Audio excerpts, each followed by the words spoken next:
The Dallas Cowboys make a statement in their win against the Minnesota Vikings. The New England Patriots walk it off against the New York Jets, and we take a look at the AFC and NFC playoff pictures. All that and more in today's episode of Locked On NFL. You are Locked On NFL, your daily NFL podcast. Part of the Locked On Podcast Network, your team every day.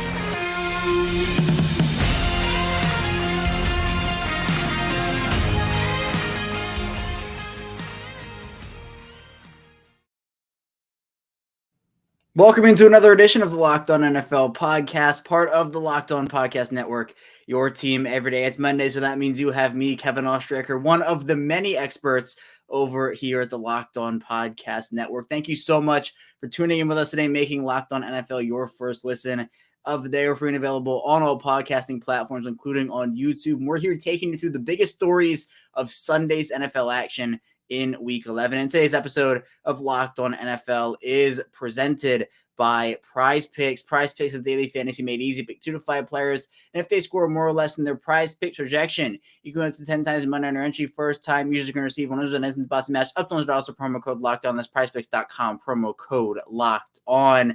And Week 11 provided some crazy NFL action as we saw walk-off wins, we saw statement wins. We're going to be diving into all of that here today. In the first segment, we'll be diving into the Patriots winning against the New York Jets last second with Mike Debate of Locked On Patriots. Then moving on to the second segment, we'll dive into the Dallas Cowboys and their trouncing of the Minnesota Vikings with Landon McCool over at Locked On Cowboys. Then finally, I'll be taking you home in the final segment. We'll look at the AFC and NFC playoff pictures as they begin to take a little bit of shape. We'll talk about some contenders, who might be pretenders, and who could make a big jump in the standings. So let's dive into our first segment now. Let's talk with Mike Debate of Locked On Patriots.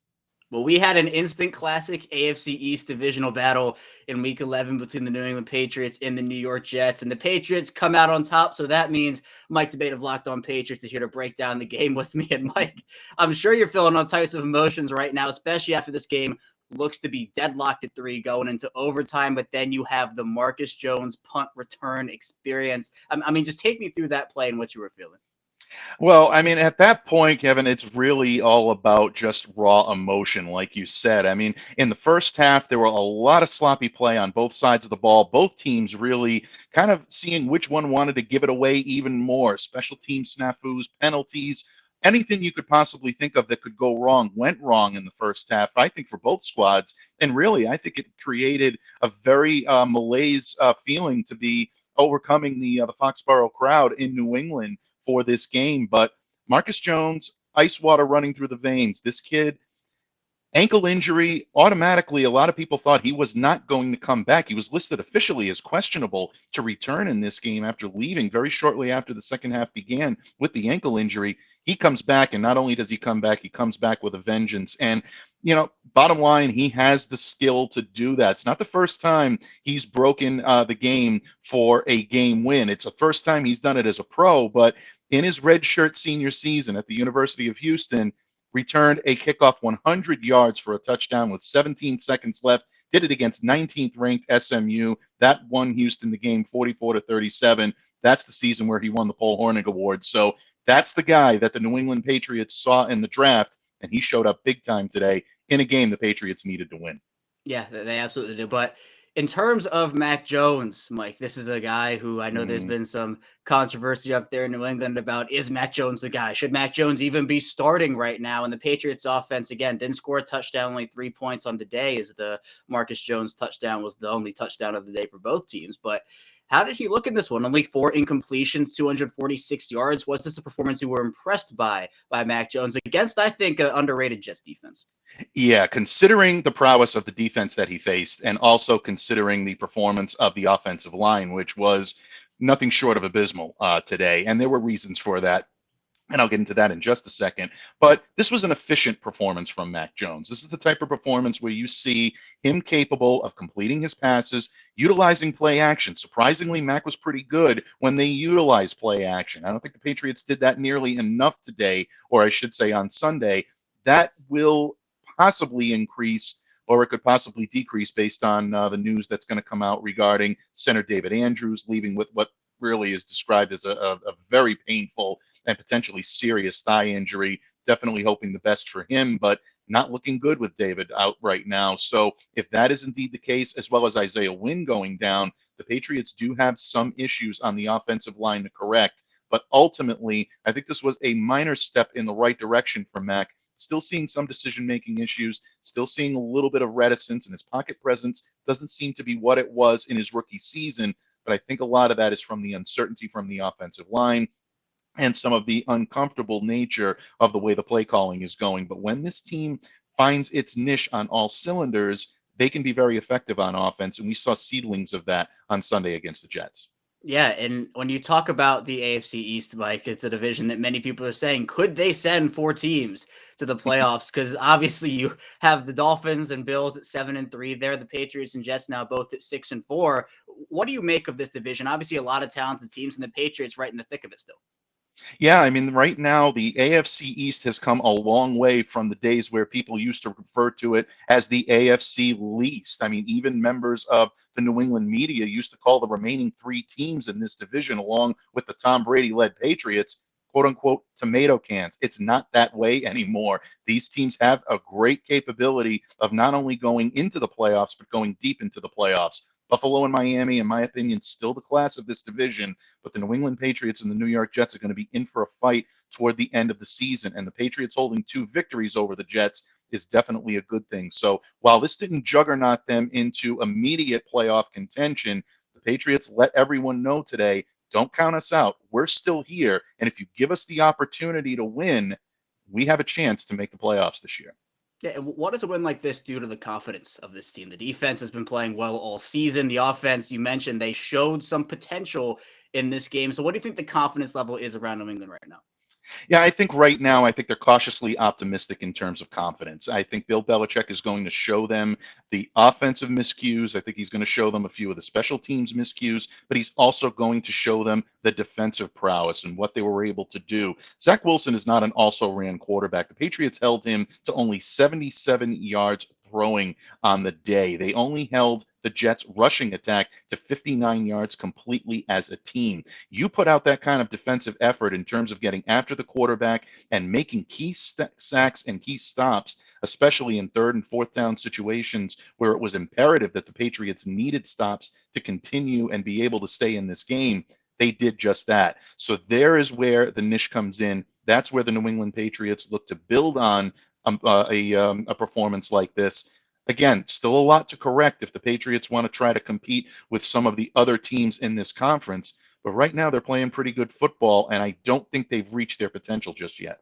Yeah, there's a lot to like in New England right now. They needed a win like this, as Mike talked about. And for more on the New England Patriots, be sure to follow Mike's work over at the Locked On Patriots podcast, part of the Locked On Podcast Network, your team every day. Mike, I appreciate you. Thanks so much for hopping on here. The Patriots needed that win, and then an AFC East division that has a ton of talent. We see Buffalo, we see Miami, we even see the Jets and the Patriots in that conversation. New England still is firmly in the conversation for obviously a playoff spot, but maybe for that AFC East crown if all goes right for them. But coming up in our second segment, we'll be diving into the Cowboys and their trouncing in Minnesota with Landon McCool of Locked On Cowboys. So be sure to stay tuned. Still a ton to dive into here on the show. First, though, I do want to tell you a bit about Total Wine.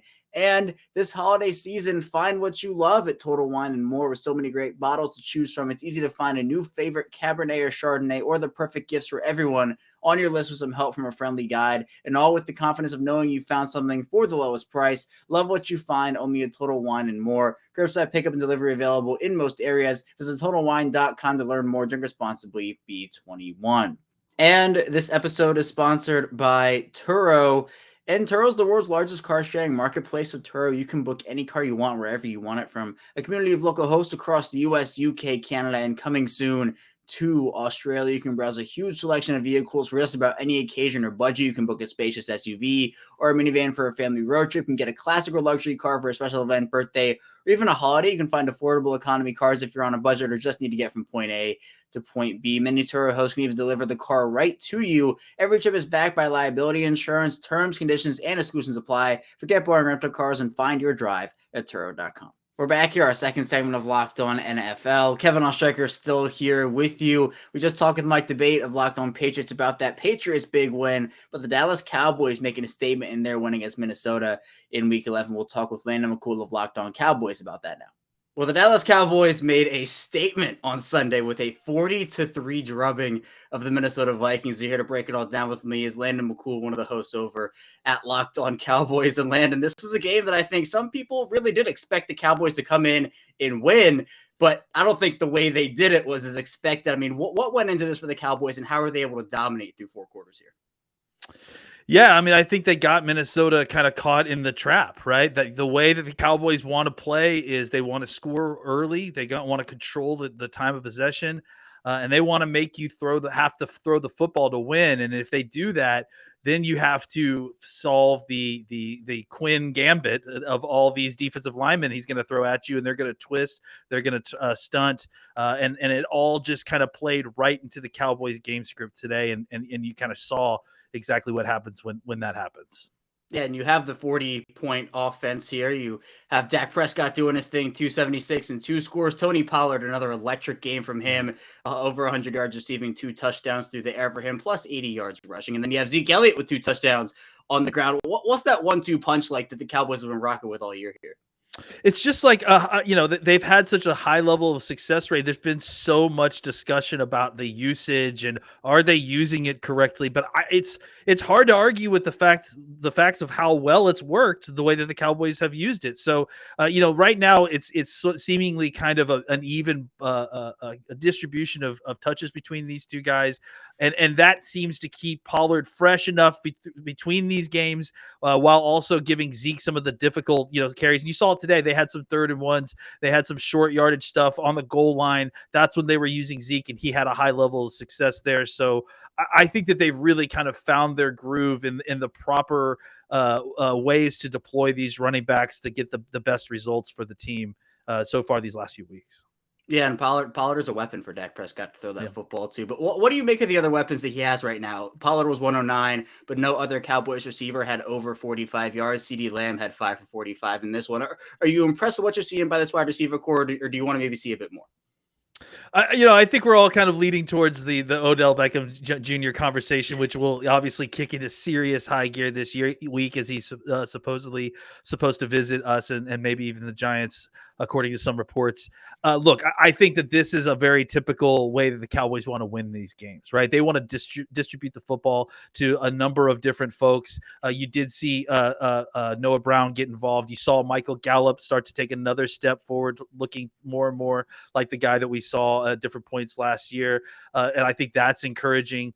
CeeDee Lamb didn't have the big numbers that he had last week, but again, the Cowboys came out with the win and they had a much more efficient looking offense than they had previously. So I think whatever works to continue to move the football, if that means more touches for the running backs, more time on the ground, and then just taking advantage of the opportunities and having an efficient passing game that gets you the chunk plays when you need it and not waiting till 3rd down to throw the football. I think that's the formula for the Dallas Cowboys, and attacking early in the downs and not kind of waiting to have to like get into 11 personnel in 3rd and long situations and knowing you have to throw the football. When the Cowboys are able to remain balanced, they're able to attack defenses in a variety of ways. And I think that's ultimately what they want to do throughout the game if it's possible.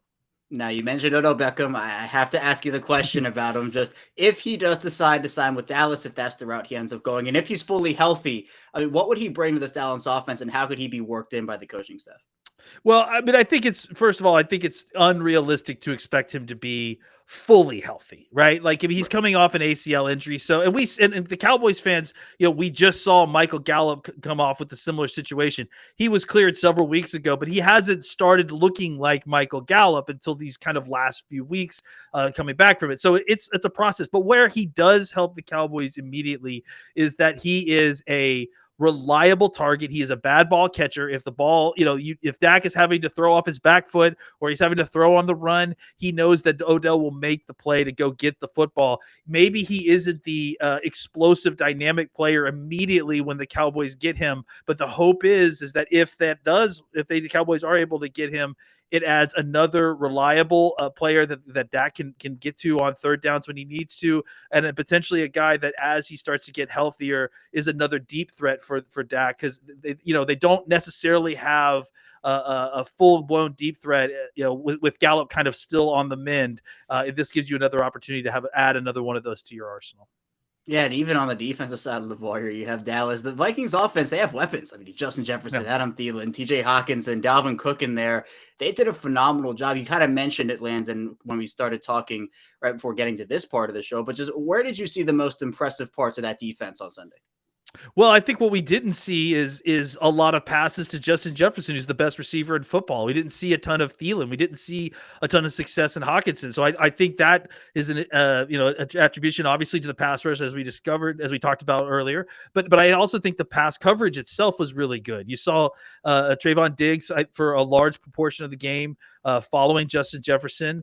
I think you saw Curse on Hawkinson a little bit, and I think that they had some success there. Anthony Brown, who's the Cowboys' second cornerback, was kind of in and out of the game. Kelvin Joseph, who's his backup, was kind of in and out of the game.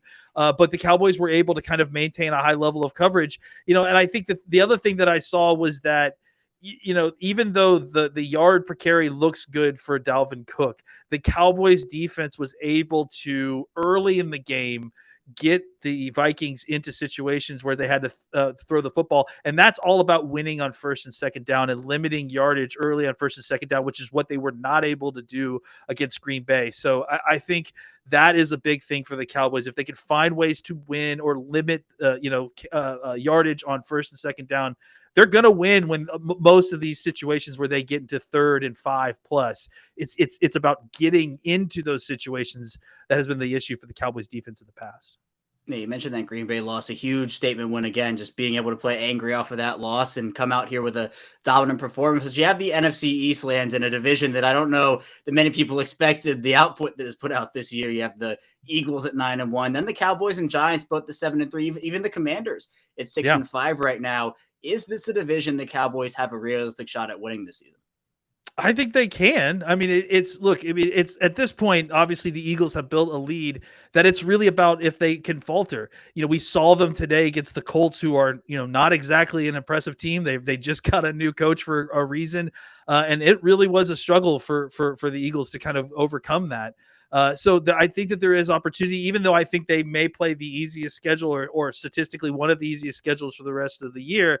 If they falter at any point in these next few games, they open the door for a very interesting Christmas Eve game against the Cowboys, where they'll play Dallas.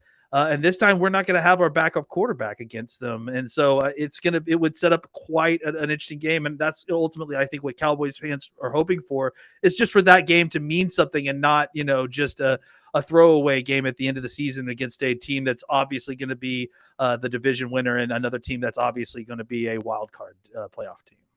Well, the Cowboys suit up again on Thanksgiving, another game for them. And for more on the Cowboys and Landon's work, be sure to check out the Locked On Cowboys podcast, part of the Locked On Podcast Network, your team every day. Landon, thanks so much for hopping on. The NFC East, it's a division that I don't think a lot of people expected a ton from, but Dallas is in the thick of that conversation still. And with a 40-3 win like they had against Minnesota, they obviously raised a lot of eyebrows in a good way in terms of what they could do potentially moving forward here for the remainder of the year. But coming up, we'll be diving into the AFC and NFC playoff pictures as they stand right now, of course, pending Monday Night Football. So be sure to stay tuned. Still a ton to dive into here on Locked On NFL. First, though, this episode of Locked On NFL is brought to you by PrizePicks, and another good week for me in fantasy. I would say I'm very pleased with how Week 11 went for me, although I did lose one of my matchups by 0.3 points. But if you want a different twist on fantasy, be sure to try out PrizePicks. It's super easy to use, and you can have a ton of current entries. And how it works is you pick 2 to 5 players, and if they go score more or less than their PrizePicks projection, you can win to 10 times money in an entry. There's no competing against other people, so see if there's projections available. PrizePicks offers projections on any sport that you watch, including the NFL, the NBA, the MLB. You have NHL, PGA, college football, college basketball, and more. Entries can be made in 60 seconds or less. It's that easy. You have safe and fast withdrawals, and they're currently operational in over 30 states and Canada. Download the PrizePicks app. Go to prizepicks.com to sign up and play daily fantasy sports First-time users can receive a 100% instant deposit match up to $100 with promo code LOCKEDON. That means you deposit $100. PrizePicks will give you $100. You deposit $50. PrizePicks will give you $50. Don't forget to enter the promo code LOCKEDON to sign up for an instant deposit match of up to $100.